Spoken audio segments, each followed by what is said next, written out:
nom de notre Seigneur Jésus soit infiniment loué. Lui qui nous a accordé la grâce de se retrouver en cette journée. Ce n'est pas facile de retrouver, de voir une journée. C'est lui qui nous a accordé la grâce, non seulement d'avoir la vie, non seulement d'avoir la liberté, non seulement d'avoir la santé, non seulement de bénéficier de tout, mais il nous a encore accordé la vie éternelle. La vie qui est au-dessus de tout. C'est pourquoi nous saisissons ce moment merveilleux pour lui rendre grâce pour tout ce qu'il nous fait. Nous sommes encore à notre rendez-vous de la parole qui transforme, de la parole qui élève, de la parole qui nous fait passer de l'humain au divin. Nous prions au nom puissant de Jésus. Éternel Père Dieu, nous te soumettons ce moment. Viens rayer, viens prendre le contrôle et que tout ce que nous aurons à dire ici soit émané de ton Esprit Saint. Tu as dit dans ta parole que ta parole est esprit et vie. Je prie, Seigneur Dieu éternel Père, que ta parole sorte avec esprit, qu'elle sorte sous l'onction du Saint-Esprit et qu'elle touche quelqu'un, qu'elle amène quelqu'un à la repentance, qu'elle amène quelqu'un à se rattacher à toi. Au nom de Jésus, nous avons ainsi prié. Bien-aimés dans le Seigneur, ce soir, je vais parler des deux boussoles de la spiritualité chrétienne. Deux boussoles de la spiritualité chrétienne tirées dans le passage de Actes 6, versets 3 à 4. Actes 6, versets 3 à 4. Nous lisons au nom de Jésus-Christ.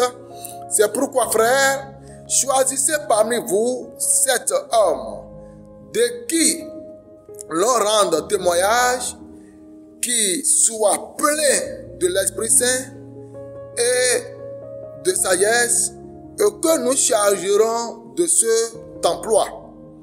Et nous continuerons à nous appliquer à la prière et au ministère de la parole. Je répète cette partie-là.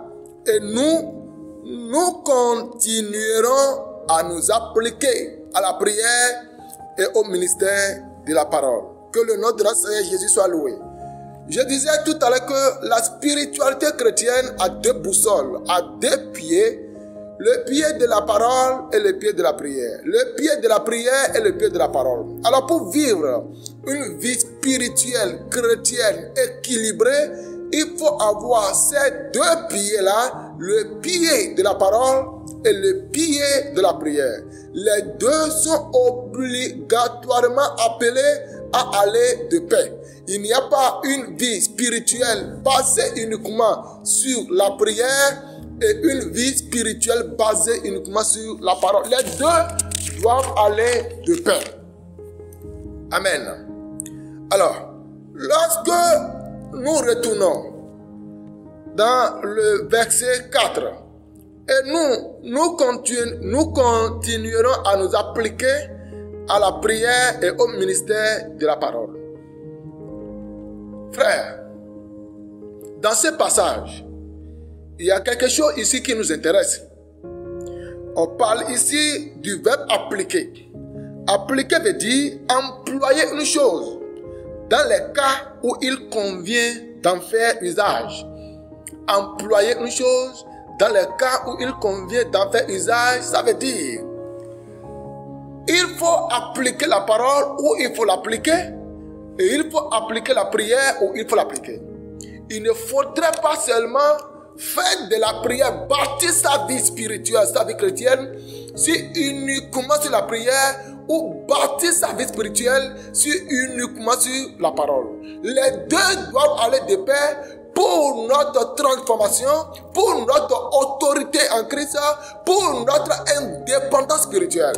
Lorsque vous basez votre vie spirituelle uniquement sur la prière, vous êtes déséquilibré.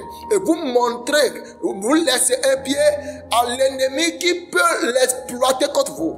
Le pied que vous laissez à l'ennemi devient un pied fort dans sa main, devient un instrument fort dans sa main contre vous-même. Je disais quelque part la fois dernière qu'il est obligatoire, il est très important de connaître ses faiblesses, d'identifier ses faiblesses afin de les confier au Seigneur Jésus-Christ, parce que nous sommes constitués d'un être, esprit, une partie forte et une partie faible. Et lorsque tu ne connais pas ta faiblesse, l'ennemi ne va pas te chercher sur ta partie forte, mais il va te chercher sur ta partie faible. Et quand tu laisses ta partie faible à l'ennemi, il devient plus fort que ta partie forte. Alléluia. Ici, on dit appliquer veut dire employer une chose dans le cas où il convient d'en faire usage. Ce qui veut dire la prière pour le cas de prière et la parole pour le cas de la parole. Mais Pierre, ici, parle du ministère de la parole et non du ministère de la prière. Cela doit encore nous interpeller. Pourquoi Pierre ne parle pas du ministère de la prière, mais il parle ici du ministère de la parole? Ça veut dire, quand on parle de la parole, il y a tout un lot, c'est rempli d'une charge, c'est rempli d'un poids qui est tellement lourd, parce qu'un ministère, c'est un département en charge de beaucoup de choses. Frère, la parole est très importante. Et une prière qui se veut efficace, qui se veut puissante, doit émaner de la parole de Dieu, doit émaner de la connexion de la parole, doit émaner de la révélation de la parole. La prière qui veut être puissante doit émaner nécessairement de la parole de Dieu, de la parole révélée. Ce sont ces deux choses qui font le boussole de la parole. Pierre parle du ministère de la parole. Et qu'est-ce que cela implique? Ça veut dire quoi quand Pierre parle du ministère de la parole? Frère, nous allons ici éclairer ces deux choses. Le rôle qui est afféré à chacune de ces boussoles. La boussole de la prière et la boussole de la parole. Dans Jean 8:32, la Bible dit: vous connaîtrez la vérité et la vérité vous affranchira. Vous connaîtrez la vérité et la vérité vous affranchira. Ici, avec Jésus-Christ, ce qui permet d'expliquer la parole, c'est la parole elle-même. Ce qui permet d'expliquer la parole, c'est la parole elle-même. C'est en Jésus qu'il faut chercher l'explication de la parole. C'est dans la parole qu'il faut chercher l'explication de la parole. Et pour comprendre, c'est quoi la vérité? Qu'est-ce qu'on appelle vérité dans la Bible? Dans la Bible, Jésus va nous dire, dans Jean 17, verset 17, que sanctifie-les par ta parole, car ta parole est la vérité. Sanctifie-les par ta parole, car ta parole est la vérité. Alors si nous retournons maintenant dans Jean 8:32, qui dit que vous connaîtrez la vérité et la vérité vous affranchira, ça veut dire, ce qu'on appelle vérité ici, c'est la parole. Ce qu'on appelle vérité dans Jean 8:32, c'est la parole. Alors, nous réalisons maintenant autrement en tenant compte de l'explication de la vérité selon Jean 17:17. Nous réalisons le verset de Jean 8:32 qui dit: vous connaîtrez la vérité et la vérité vous affranchira. Si la vérité est la parole, alors vous connaîtrez la parole de Dieu et la parole de Dieu vous affranchira. Donc, ce n'est pas la prière qui affranchit, c'est la parole de Dieu qui affranchit. C'est la connexion de la parole de Dieu qui affranchit. Ce n'est pas la prière qui rend libre, parce que affranchir veut dire rendre libre. Donc c'est la connaissance de la parole de Dieu qui affranchit. Et Osée 4, verset 6 nous dira certainement ceci. Osée 4, 6 dit: mon peuple est péri faute de connaissance. Je vais lire ça rapidement dans Osée 4, 6. Mon peuple est détruit parce qu'il lui manque la connaissance. Puisque tu as rejeté la connaissance, je te rejetterai et tu seras dépouillé de mon sacerdoce. Puisque tu as oublié la loi de ton Dieu, j'oublierai aussi tes enfants. La loi ici, c'est la parole de Dieu. Osée 4, le prophète Osée dit que la connaissance de la parole de Dieu, quand on ne connaît pas la parole, ça devient, comment on appelle, ne pas connaître la parole de Dieu, c'est détruire, c'est s'exposer à la destruction. Frère, c'est pourquoi Pierre parle ici du ministère de la parole. Ce n'est pas la prière seulement qui rend libre, c'est la connaissance de la parole qui rend libre. C'est la connaissance de la parole qui te rendra libre du péché. C'est la connaissance de la parole qui te rendra libre du joug de la malédiction. C'est la connaissance de la parole qui te confère toute autorité qu'il faut pour s'imposer sur les voies du mal. Lorsque tu n'as pas la connaissance de la parole et que tu pries seulement, ta prière est inefficace. Et qu'est-ce que l'ennemi fait? Frère, quand on parle de la connaissance ici, il s'agit d'un prix à payer parce que toute connaissance est sacrificielle. Toute connaissance, pour avoir accès à une connaissance, il faut payer un prix. Il faut payer un prix. Il n'y a aucune connaissance qui soit gratuite. Toute connaissance est d'abord suivie d'un prix à payer. Et quand on parle de la connaissance ici, il ne s'agit pas de la connaissance universitaire. Il ne s'agit pas de la connaissance scientifique. Il ne s'agit pas de la connaissance intellectuelle. Il s'agit de la connaissance de la parole de Dieu. Connaître Dieu dans sa parole. Il y a un prix à payer. Et le prix à payer pour aller à la connaissance de la parole de Dieu, c'est le prix de la méditation régulière de la parole. Le prix de la méditation régulière de la parole, parce que pour le faire, il faut sacrifier un temps. C'est pourquoi je dis, pour avoir accès à la connaissance de la parole de Dieu, il faut payer un prix. Et le prix à payer ici, c'est le prix de la méditation. Le prix à payer ici, c'est la disposition d'un temps régulier. Le prix à payer ici, c'est la concentration qu'il faut. Frère, lorsque vous n'avez pas, si vous n'avez pas une vie de la méditation de la parole de Dieu, vous êtes un chrétien léger dans le monde spirituel. Parce que au moment de la méditation de la parole de Dieu, vous êtes connecté. C'est comme si on branche un téléphone affaibli. Un téléphone qui a sa batterie affaiblie. Si on le met en charge, ça commence maintenant par prendre de nouvelles énergies. Le lieu de la méditation de la parole de Dieu s'ouvre en vous la divinité. C'est-à-dire, vous êtes en train d'inviter la divinité à s'asseoir en vous-même. La méditation de la parole fait inviter la divinité de Dieu en vous. La méditation de la parole fait asseoir les énergies spirituelles critiques en vous. La méditation de la parole fait avaler en vous toute autorité de Dieu. Donc, la méditation de la parole, c'est que c'est Dieu lui-même que vous êtes en train de faire asseoir en vous parce que la parole égale Dieu. Donc quand vous méditez sur la parole, vous êtes en train de faire asseoir dans votre être Dieu exprimé en parole. Dieu expression. Dieu expression. Dieu parole. Frère, et là où il y a Dieu, il y a toujours puissance. Là où il y a Dieu, il y a toujours puissance. Là où il y a Dieu, il y a toujours puissance. Et là où il y a puissance à Dieu, ça là c'est magie. Lorsque vous manifestez la puissance de Dieu sans la présence de Dieu, vous n'êtes pas en train de faire œuvre de Dieu, mais vous êtes en train de faire œuvre de la magie. Parce que vous ne pouvez jamais manifester la puissance de Dieu sans sa présence. Vous ne pouvez jamais manifester l'autorité de Dieu sans la présence de Dieu. Vous ne pouvez jamais faire quoi que ce soit de Dieu sans sa présence. Lorsque vous manifestez la puissance de Dieu sans la présence de Dieu, vous êtes en train de faire de la magie. Frère, c'est la méditation de la parole de Dieu. Fait asseoir en vous Dieu lui-même.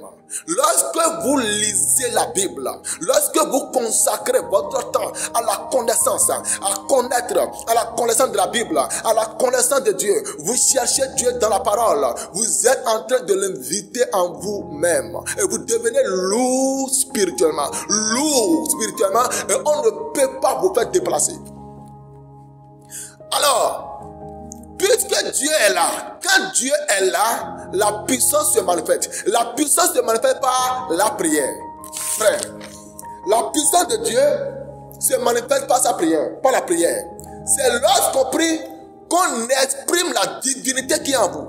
La puissance de Dieu se manifeste par l'expression de la parole que vous avez entre-temps fait asseoir en vous. La prière, c'est exprimer la parole de Dieu. Prier, c'est exprimer la parole de Dieu. Prier, c'est exprimer la parole de Dieu. Prier, c'est renvoyer à Dieu sa propre parole. Prier, c'est retourner à Dieu sa propre parole. Il n'y a pas un Dieu qui soit sans sa parole. Et on ne peut pas prier en dehors de la parole de Dieu. On ne peut pas prier Dieu en dehors de la parole de ce Dieu.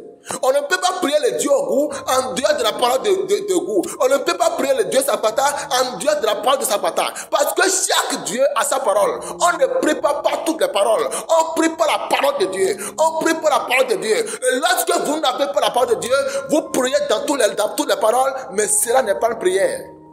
Frère, et c'est là qu'on rencontre des gens qui commencent par faire des paroles incantatoires, croyant que c'est une prière. Ça ne serait pas de la prière. Toute prière doit avoir sa source dans la parole. Frère, le moment de la parole, de la méditation de la parole, c'est un moment du chargement des énergies spirituelles de Dieu.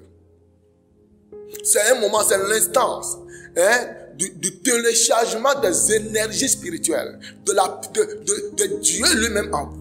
Et puisque Satan, l'ennemi, il connaît que le moment de la méditation de la parole est un moment où le chrétien se charge de la divinité de Dieu lui-même en lui, en soi, il empêche, il rend dégoûtant le moment de la parole de Dieu. Frère, vous verrez des gens qui peuvent prier pendant 4 heures de temps, pendant 5 heures de temps, toute une journée, veiller la nuit pour prier, mais difficile de prendre la Bible et méditer pendant 1 heure de temps. Difficile de prendre la Bible pour méditer pendant 1 heure de temps. Ils peuvent prier à longueur de journée, mais ils sont incapables de consacrer 1 heure de temps pour la parole. Et là, l'ennemi a toujours de raison sur la vie. L'ennemi a toujours de raison sur la vie. Lorsque vous avez seulement une vie spirituelle basée sur la prière et non sur la parole, l'ennemi aura toujours raison sur vous parce que on ne rompt pas, on ne domine pas Satan par la parole de l'homme, on ne domine pas les paroles du mal par les paroles d'un autre Dieu, on domine l'ennemi par la parole de Dieu. La parole de Dieu, la parole de Dieu, c'est Dieu lui-même. Alors il faut aller contre Satan, il faut aller contre l'ennemi, il faut aller contre les mauvaises choses, il faut aller contre les entités démoniaques avec Dieu exprimé en parole. Le diable sait ce qui se passe lorsqu'on est en méditation de la parole. Il sait. C'est pourquoi il empêche qu'on ait des intenses de la méditation de la parole. C'est au moment de la méditation de la parole qu'on se charge spirituellement et non quand on prie. C'est au moment de la méditation de la parole qu'on est chargé spirituellement et non au moment quand on prie. Alléluia.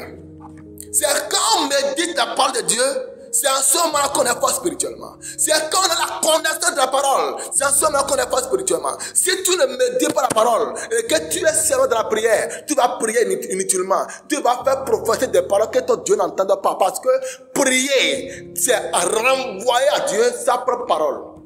Frère, nous allons découvrir un verset ici. Dans Actes 4, verset 24 à 31. Actes 4, verset 24 à 31, qui dit ceci.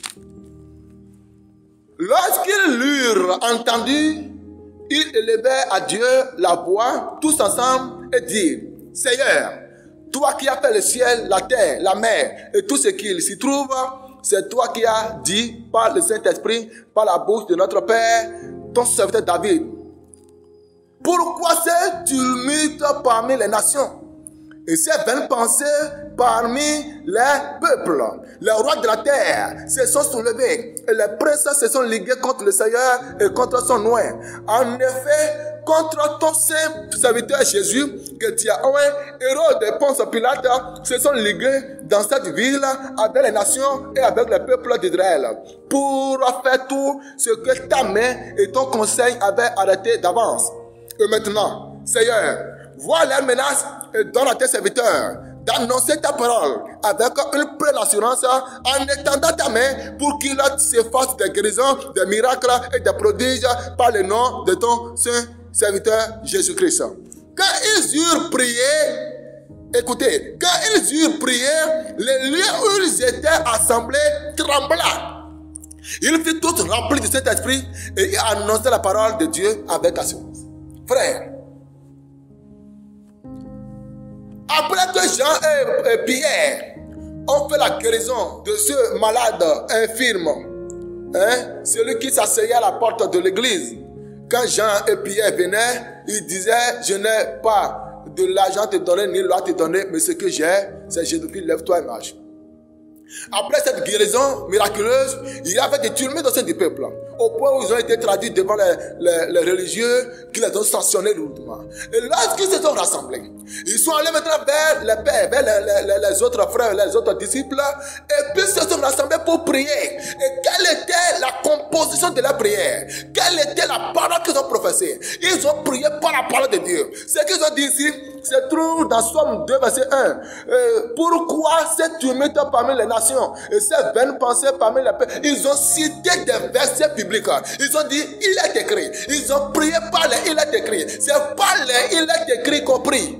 On ne prie pas n'importe comment. On ne dit pas n'importe comment à Dieu. Dieu a sa parole. Et pour l'aborder, il faut l'aborder dans sa parole. On n'aborde pas Dieu hors de sa parole. On n'aborde n'importe quel Dieu hors de sa parole. On aborde Dieu avec sa parole. C'est avec la parole de Dieu qu'on aborde Dieu. Qu'est-ce que Dieu a dit? Et par rapport à cette situation, il y a toujours la parole de Dieu qui concerne. C'est pourquoi il faut toujours cultiver la parole de Dieu. Il faut toujours se familiariser avec la Bible pour activer en toi les paroles. Et Jésus va dire, si vous gardez mes paroles, je vais inviter mon Père et moi. Nous allons venir siéger et faire de votre vie notre demeure.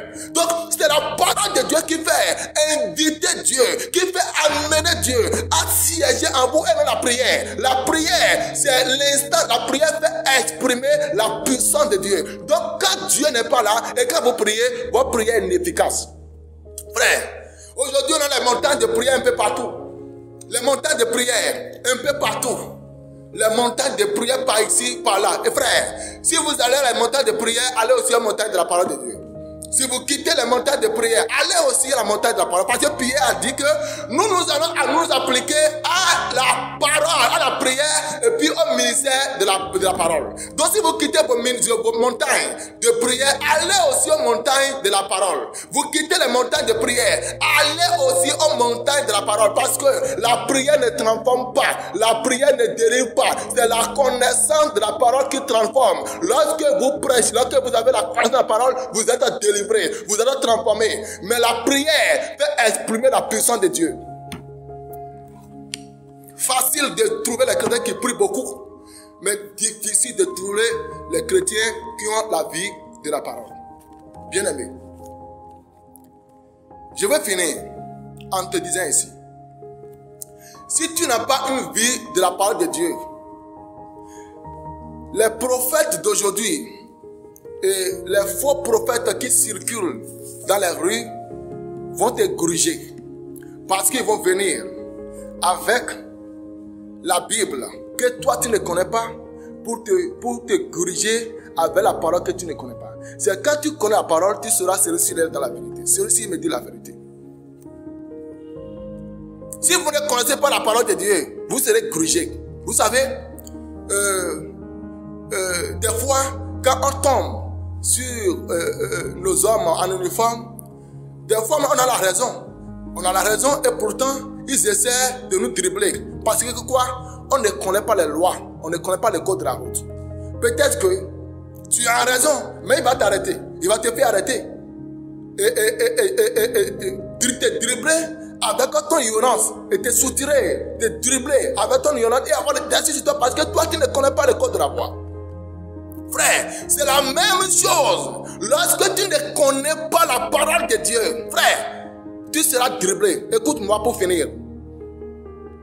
Quand on médite sur la tentation de Jésus, sur la bague, sur comment on appelle, les titres d'échange entre Jésus et Satan, tu vas voir que Satan connaît la parole, mais hors de son contexte. Et c'est avec il est écrit que Jésus a vaincu Satan.